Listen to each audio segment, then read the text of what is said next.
காலத்தை வென்ற பாசம்.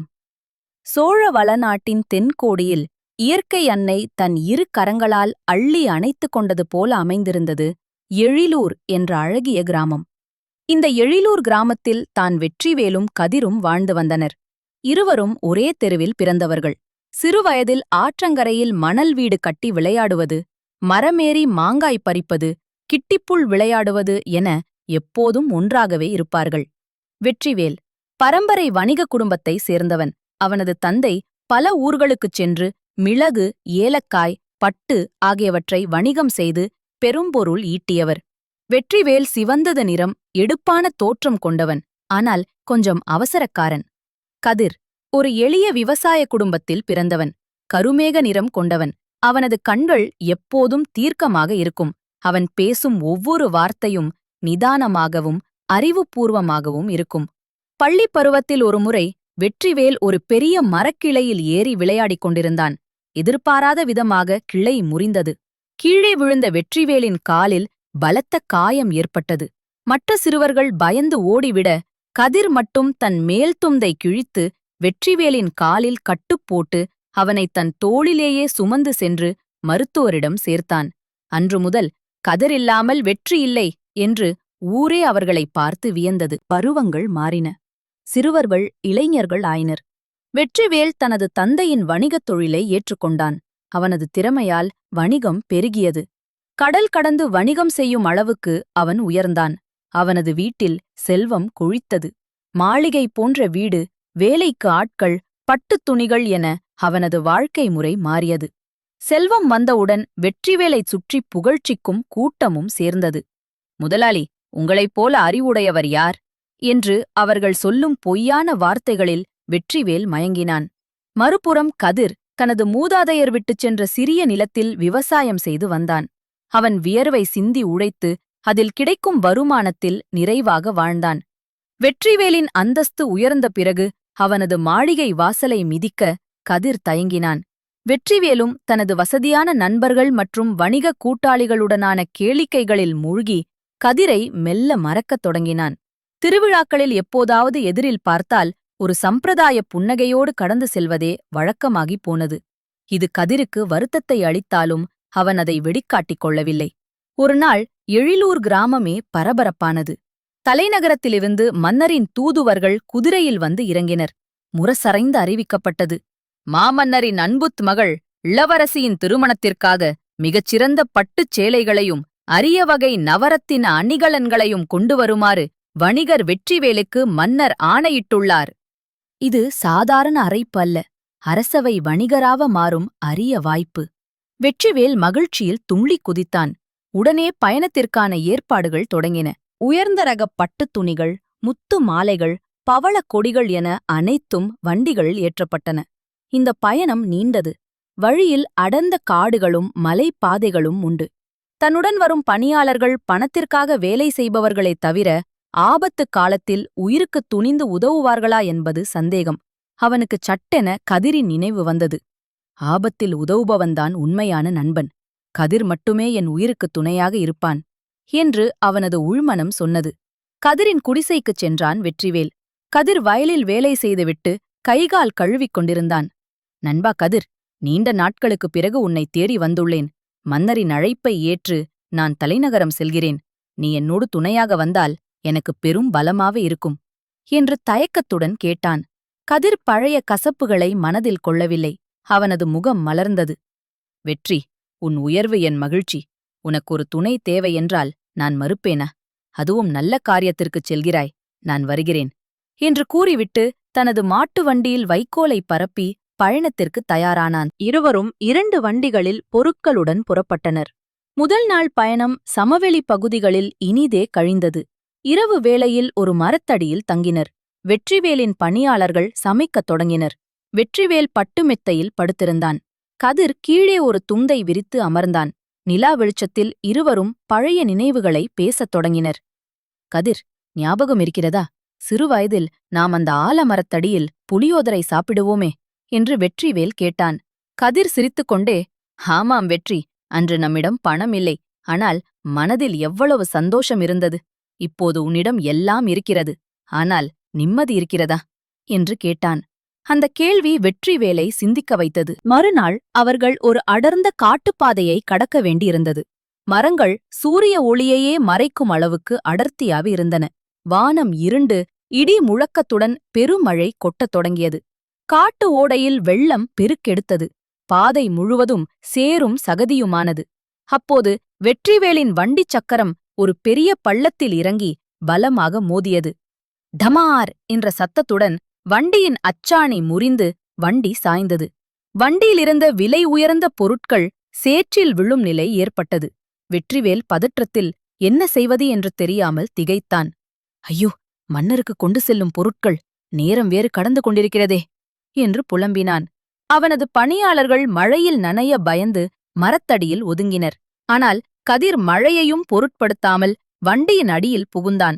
சேற்றில் புரண்டு உடைந்த அச்சாணியை பார்த்தான். அருகிலிருந்த உறுதியான தேக்கு மரக்கிளையை வெட்டி அதை தனது இடுப்பிலிருந்த கத்தியால் லாவகமாகச் செதுக்கினான். சிறிது நேரத்தில் ஒரு தற்காலிக அச்சாணியை உருவாக்கினான். பிறகு, வெற்றி, சும்மா வேடிக்கை பார்க்காதே, வந்து தோள் பொடு என்று உரிமையுடன் கூப்பிட்டான். கதிரின் கட்டளைக்கு கட்டுப்பட்டு வெற்றிவேலும் சேற்றில் இறங்கினான்.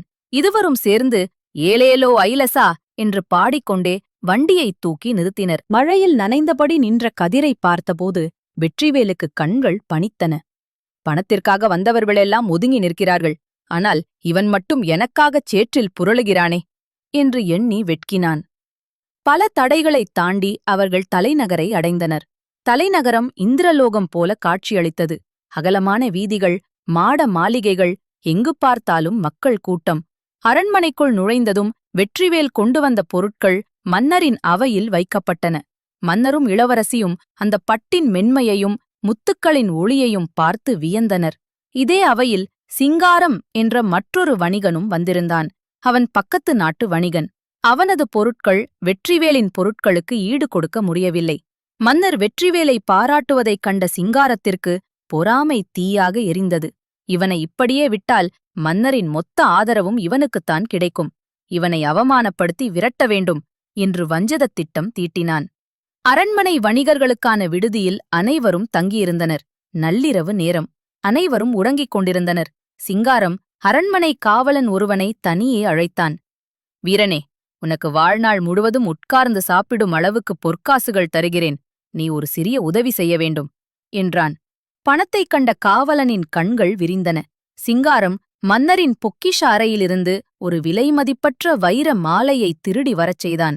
பின்னர் அந்த மாலையை தந்திரமாக வெற்றிவேலின் பட்டுத்துணி மூட்டைகளுக்கு இடையில் யாருக்கும் தெரியாமல் மறைத்து வைக்கச் செய்தான். மறுநாள் காலை அரண்மனையில் இளவரசியின் வைரமாலை களவு போனது என்ற செய்தி இடி போல இறங்கியது. அரண்மனை காவலர்கள் வணிகர்களின் அறைகளை சோதனையிட்டனர். சிங்காரம் எதிர்பார்த்தது போலவே வெற்றிவேலின் மூட்டையை அவிழ்த்தபோது அதிலிருந்து அந்த வைர மாலை மின்னிக்கொண்டு கீழே விழுந்தது. அவையே அதிர்ச்சியில் உறைந்தது. நம்பிக்கைக்குரிய வணிகர் என்று நினைத்தால் இப்படி திருட்டுத்தனம் செய்துவிட்டாயே என்று மன்னர் சினந்தார். வெற்றிவேல், மன்னரே, சத்தியமாக நான் இதை எடுக்கவில்லை. இது எப்படி என் மூட்டைக்குள் வந்தது என்றே தெரியவில்லை.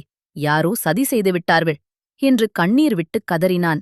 ஆனால் ஆதாரம் அவனுக்கு எதிராக இருந்தது. களவாடிய இவனை சிறையில் அடையுங்கள். நாளை விசாரணை செய்து தண்டனை வழங்கப்படும் என்று மன்னர் உத்தரவிட்டார். வெற்றிவேல் சிறைச்சாலைக்குள் தள்ளப்பட்டான். அவனது கனவுகள் அனைத்தும் நொறுங்கிப் போயின. நடந்ததை அறிந்த கதிர் கலங்கவில்லை. அவனது விவசாய அறிவு அவனுக்கு ஒன்றை உணர்த்தியது. பயிர் செழிப்பாக வளர்ந்தால் களைகள் தானாக வளரும். வெற்றிவேலின் வளர்ச்சியை பிடிக்காத யாரோ செய்த வேலை இது என்று யூகித்தான். கதிர் அரண்மனையை சுற்றி வந்தான். அப்போது நேற்று இரவு சிங்காரத்துடன் பேசிய அதே காவலன் அரண்மனைக்கு வெளியே இருந்த கடை வீதியில் ஒரு பொம்மைக் கடையில் நின்று கொண்டிருப்பதைக் கண்டான். கதிர் மறைந்திருந்து கவனித்தான். அந்த காவலன் சாதாரண மக்கள் வாங்க முடியாத வெள்ளி வேலைப்பாடுகள் கொண்ட மிக உயர்ந்த மரக்குதிரை பொம்மையை விலைக்கு வாங்கினான். கடைக்காரர், வீரரே, இது மிக அதிக விலையாயிற்றே, உன்னிடம் ஏது இவ்வளவு பணம் என்று கேட்டார். அதற்கு காவலன் கர்வத்துடன், நேற்று ஒரு பெரிய இடத்து வணிகருக்கு சின்னதாக ஒரு உதவி செய்தேன். அதிர்ஷ்ட தேவதை என் கதவை தட்டினாள். என் மகனுக்கு இதுதான் வேண்டும் என்று சொல்லி ஒரு பட்டுப்பையிலிருந்து தங்கக் காசுகளை எடுத்துக் கொடுத்தான். இதைக் கேட்ட கதிரின் மூளை மின்னல் வேகத்தில் வேலை செய்தது. பெரிய இடத்து வணிகர் என்பது சிங்காரமாகத்தான் இருக்க வேண்டும். ஆனால் இதை மன்னரிடம் எப்படி நிரூபிப்பது? சாட்சி இல்லாமல் சொன்னால் நம்ப மாட்டார்கள். மறுநாள் சபை கூடியது. வெற்றிவேல் தலை குனிந்து கை விலங்கிடப்பட்டு நின்றான். சிங்காரம் வெற்றியின் மகிழ்ச்சியை மறைத்துக் கொண்டு சோகமாக இருப்பது போல் நடித்துக் கொண்டிருந்தான். கதிர் மன்னரிடம் சென்று பணிந்து வணங்கினான். மன்னரே, என் நண்பன் வெற்றிவேல் தவறு செய்யாதவன். உண்மையான குற்றவாளியைக் கண்டறிய எனக்கு ஒரு வாய்ப்பு அளியுங்கள். நம் குலதெய்வக் கோவிலின் சத்திய தீர்த்தம் என்னிடம் உள்ளது. இது பொய்யர்களைக் காட்டிக் கொடுக்கும் சக்தி வாய்ந்தது என்று ஒரு சிறிய பித்தளைச் செம்பை உயர்த்திக் காட்டினான். மன்னர் ஆர்வத்துடன், அது எப்படி சாத்தியம் என்று கேட்டார். கதிர் விளக்கினான். மன்னரே, இந்தச் செம்பிற்குள் இருப்பது புனித தீர்த்தம். இதில் நான் ஒரு மந்திரக் கயிறை போட்டுள்ளேன். உண்மையில் அந்த வைர மாலையை திருடியவர் அல்லது திருடத் துணை போனவர் இந்த கயிறைத் தொட்டால் அன்று இரவு அவர்கள் கைகளில் கடுமையான எரிச்சல் உண்டாகும். மறுநாள் காலை அவர்கள் கைகள் கருத்துவிடும். குற்றமற்றவர் தொட்டால் அது பூவின் மென்மையாக இருக்கும். மன்னர் ஒப்புக்கொண்டார். முதலில் வெற்றிவேல் தொடட்டும் என்றான் கதிர். வெற்றிவேல் எந்த பயமும் இன்றி தைரியமாக செம்பிற்குள் கையை விட்டு அந்த கயிறைத் தொட்டு வணங்கினான். அடுத்து சிங்காரத்தையும் அந்த காவலனையும் தொடச் சொன்னான். அவர்கள் இருவரும் உள்ளுக்குள் நடுங்கினர். கதிர் கிராமத்தாள் ஏதோ மந்திரம் தெரிந்திருப்பானோ என்ற சந்தேகம் அவர்களை வாட்டியது. ஆனால் சபையில் மறுக்க முடியாது. எனவே நடுக்கத்துடன் கயிறைத் தொடுவது போல பாவனை செய்து விரல் நுனி கூடப் படாமல் கையை உள்ளே விட்டு உடனே வெளியே எடுத்துவிட்டனர். கதிர் புன்னகைத்தான். மன்னரே, இன்றிரவு இவர்களை தனியாக கண்காணிக்கச் சொல்லுங்கள். நாளை உண்மை தெரியும் என்றான். அன்று இரவு சிங்காரமும் அந்த காவலனும் நிம்மதியின்றி தவித்தனர். கதிர் சொன்னது போல கை எரிச்சலாக இருக்குமோ என்ற பயம் அவர்களை வாட்டியது. இல்லாத எரிச்சல் இருப்பது போல உணர்ந்தனர். பயத்தின் காரணமாக அவர்கள் அடிக்கடி தங்கள் கைகளை குளிர்ந்த தண்ணீரில் கழுவிக்கொண்டே இருந்தனர். மேலும் எரிச்சல் வராமல் இருக்க கைகளில் சந்தனத்தையும் எண்ணெயையும் மாறி மாறி தடவி துணியால் சுற்றிக் கொண்டனர். மறுநாள் காலை சபை கூடியது. கதிர் மன்னரிடம், மன்னரே, அனைவரின் கைகளையும் சோதித்துப் பாருங்கள் என்றான். முதலில் வெற்றிவேலின் கைகளை பார்த்தனர். அது இயல்பாக சுத்தமாக இருந்தது. அடுத்து சிங்காரம் மற்றும் காவலனின் கைகளை பார்த்தபோது மன்னரே வியந்து போனார். அவர்கள் இரவு முழுவதும் எண்ணெயும் சந்தனமும் தடவிக் கழுவியதால் கைகள் மிகவும் வழுவழுப்பாகவும் ஈரம் காயாமலும் வித்தியாசமான நிறத்திலும் இருந்தன. கதிர் சிரித்துக்கொண்டே உண்மையை உடைத்தான். மன்னரே, அந்தச் செம்பில் இருந்தது வெறும் சாதாரண ஆற்று நீர்தான். அதில் எந்த மந்திர சக்தியும் இல்லை. ஆனால் குற்றமுள்ள நெஞ்சு குறுகுறுக்கும் என்பது போல இவர்கள் பயத்தின் காரணமாகச் செய்த செயல்களே இவர்களைக் காட்டிக் கொடுத்துவிட்டன. மடியில் கனமில்லாத வெற்றிவேல் நிம்மதியாகத் தூங்கினான். இவர்கள் பயத்தில் இரவு முழுவதும் கைகளைக் கழுவி மருந்து தடவி மாட்டிக்கொண்டார்கள். சிங்காரமும் காவலனும் தலை குனிந்தனர். காவலன் பயத்தில், மன்னரே, என்னை மன்னித்து விடுங்கள். சிங்காரம் கொடுத்த பொற்காசுகளுக்கு ஆசைப்பட்டுத்தான் நான் இதைச் செய்தேன் என்று உண்மையை ஒப்புக்கொண்டான். உண்மை வென்றது. வெற்றிவேல் விடுதலை செய்யப்பட்டான். சிங்காரத்திற்கும் காவலனுக்கும் சிறை தண்டனை விதிக்கப்பட்டது. மன்னர் கதிரின் மதிநுட்பத்தை பெரிதும் பாராட்டினார். அறிவும் பண்பும் கொண்ட உன்னைப் போன்ற இளைஞர்கள்தான் இந்த நாட்டின் சொத்து என்று புகழ்ந்து இருவருக்கும் பொன்னும் பொருளும் பரிசாக வழங்கினார். அரண்மனையை விட்டு வெளியே வந்ததும் மாலைச் சூரியன் மறையும் நேரம். வெற்றிவேல் கதிரின் கைகளை இறுகப் பற்றிக் கொண்டான். அவன் கண்களில் நீர் வழிந்தது. கதிர், என்னிடம் பணம் இருந்தது, ஆட்கள் இருந்தார்கள். ஆனால் ஆபத்து வந்தபோது அவை எதுவும் உதவவில்லை. செல்வம் கண்ணை மறைத்தபோது நான் உன்னை தூரமாக்கினேன். ஆனால் நீயோ ஒரு தாயைப் போல என்னை காப்பாற்றினாய். இனி என் வாழ்நாளில் உன்னைவிட உயர்ந்த செல்வம் எனக்கு ஏதும் இல்லை என்று நெகிழ்ந்து கூறினான். கதிர் வெற்றிவேலின் தோளில் தட்டிக் கொடுத்து, வெற்றி, நிலம் காய்ந்தால்தான் மழைத்துளியின் அருமை தெரியும். வாழ்க்கையில் கஷ்டம் வந்தால்தான் உண்மையான உறவின் அருமை தெரியும். நடந்ததை விடு, நாம் நம் எழிலூருக்குப் போவோம் என்றான் மென்மையாக. இருவரும் ஒரே வண்டியில் அமர்ந்து எழிலூர் நோக்கி பயணமாயினர். அங்கே வீசும் காற்று முன்னை விட இப்போது இதமாக இருந்தது. அவர்களின் நட்பு அந்த கிராமத்தின் ஆலமரம் போல ஆழமாக வேரூன்றி பலருக்கும் நிழல் தந்தது. கதை உணர்த்தும் நீதி. 1000 உறவுகள் கூடி நின்றாலும் ஆபத்தில் கை கொடுக்கும் நண்பனே வாழ்வின் உண்மையான வரம்.